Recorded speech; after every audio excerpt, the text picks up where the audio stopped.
Hi, my name is Aditi Prakash. I'm from Chanakya National University and presently I'm an intern at LexClick. In this video, we're going to talk about contract of indemnity in the Indian Contract Act 1872. Section 124 of Indian Contract Act states contract of indemnity. It gives the definition: a contract by which one party promises to save other from the loss caused to him by the conduct of the promisor himself or by the conduct of any person is called a contract of indemnity. The person who gives the indemnity is the indemnifier. The person who gets the indemnity or who gets the protection is the indemnity holder or the indemnified. Now, the difference between the Indian law and the English law in this scenario is that English law that talks about contract of indemnity also includes cases where a loss has been brought because of natural causes or any other cause that is not caused by a human conduct. Whereas in Indian law states that the conduct of the promisor himself or by the conduct of any other person. The loss that has been brought in the certain case, that has been caused in a certain case, should have been brought by the conduct of a certain human being, and in that case only Indian law contract of indemnity applies. In Indian law, the insurance policies are not brought under the umbrella of contract of indemnity, and also they come into the chapter of contingency contracts.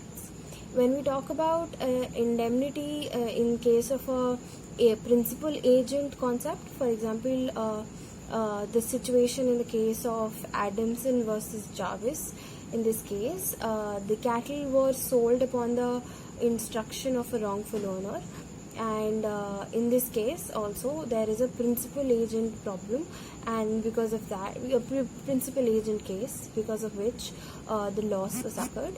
And in this case also, this case does not come under the purview of section 124 of the Indian Contract Act.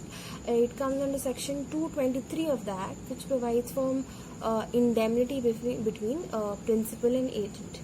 Let's discuss about a very important case when we talk about contract of indemnity. It is a Secretary of State for India in Council versus Bank of India Limited. I'll tell you what the fact is. A note with forged endorsement was given to a bank which received it for value and in good faith. The bank sent it to the public debt office for renewal in their name. The true owner of the note recovered compensation from the state, and the state was allowed to recover from the bank on an implied promise of indemnity.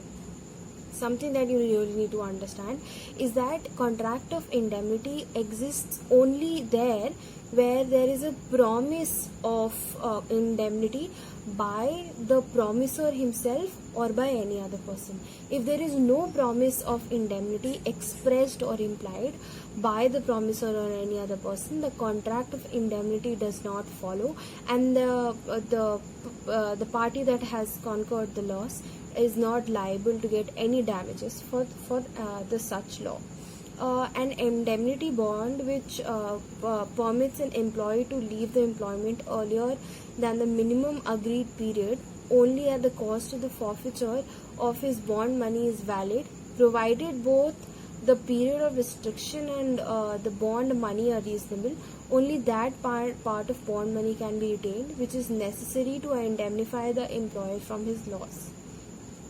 So this was held in the case of PNVSV Prasad versus Union of India, and in this case also there was a promise of indemnity in case a person leaves their job, in case the party that's the talking about had signed a bond where if they leave the job before their prescribed period of time, there's a certain amount of money that was supposed to go to the employer for the loss that they would incur by the absence and by the resignation of that person. And in this case also, all the ingredients of contract of indemnity were fulfilled, where there was a indemnity bond that was signed, i.e. the promise of indemnity by the promisor, and the loss was occurred by a human conduct in this case the resignation of the person. So the basic idea of contract of indemnity has been explained in this video. If there are any other information that you want to achieve in this certain case, you can look up the cases of Adam versus Jarvis and its judgment, and Secretary of State for India and Council versus Bank of India for further information on the case. Thank you.